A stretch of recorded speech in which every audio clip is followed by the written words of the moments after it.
+2 പരീക്ഷാ മൂല്യനിർണ്ണയത്തിൽ ഗുരുതരമായ വീഴ്ച. മലപ്പുറം തേഞ്ഞിപ്പലം സ്വദേശി അതുൽ മഹാദേവിന് 30 മാർക്ക് നഷ്ടമായി. ആദ്യ സെഷനിൽ ലഭിച്ച 30 മാർക്കും രണ്ടാമത്തേത് ലഭിച്ച 50 മാർക്കും കൂട്ടിയപ്പോൾ 50 എന്ന് തന്നെ എഴുതി വെച്ചു. ഹയർ സെക്കൻഡറി ജോയിന്റ് ഡയറക്ടർക്കും വിദ്യാഭ്യാസ വകുപ്പ് മന്ത്രിക്കും ഈ വിദ്യാർത്ഥി പരാതി കൊടുത്തു. സമീർ ബിൻ കരീം മലപ്പുറത്ത് നിന്ന് വിവരങ്ങൾ നൽകും. സമീർ, ഗുഡ് മോർണിംഗ്, പറയും. തേഞ്ഞിപ്പലം സ്വദേശി അതുൽ മഹാദേവിന്റെ ഈ മൂല്യനിർണ്ണയത്തിലാണ് ഗുരുതരമായ വീഴ്ച സംഭവിക്കുന്നത്. ഈ കുട്ടിയുടെ ഹിന്ദി ആൻസർ പേപ്പറിലാണ് വീഴ്ച സംഭവിച്ചത്. റിസൾട്ട് വന്ന സമയത്ത് 80ൽ 50 മാർക്കായിരുന്നു ഈ കുട്ടിക്ക് വന്നത്. അങ്ങനെ കുട്ടിക്ക് സംശയം തോന്നി, കാരണം നല്ല രീതിയിൽ പരീക്ഷ എഴുതിയിട്ടുണ്ടായിരുന്നു. പിന്നീട് പുനർമൂല്യനിർണ്ണയത്തിന് അപേക്ഷ നൽകി. അങ്ങനെ പുനർമൂല്യനിർണ്ണയം നടത്തിയപ്പോഴും 50 മാർക്ക് തന്നെയാണ് ഈ കുട്ടിക്ക് ലഭിച്ചത് എന്നുള്ളതാണ്.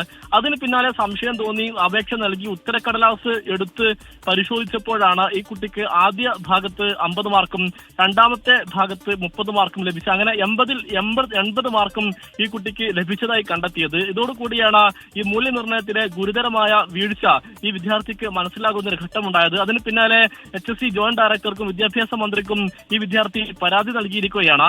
ഈ മാർക്ക് കുറഞ്ഞ ഒരു കാരണം കൊണ്ട് ഈ കുട്ടി ഈ റാങ്ക് ലിസ്റ്റിലും വേറെ താഴോട്ട് പോകുന്ന ഒരു സാഹചര്യം ഉണ്ടായി എന്നുള്ളതാണ് ഏറ്റവും പ്രധാനപ്പെട്ടതായിട്ടുള്ള ഒരു കാര്യം.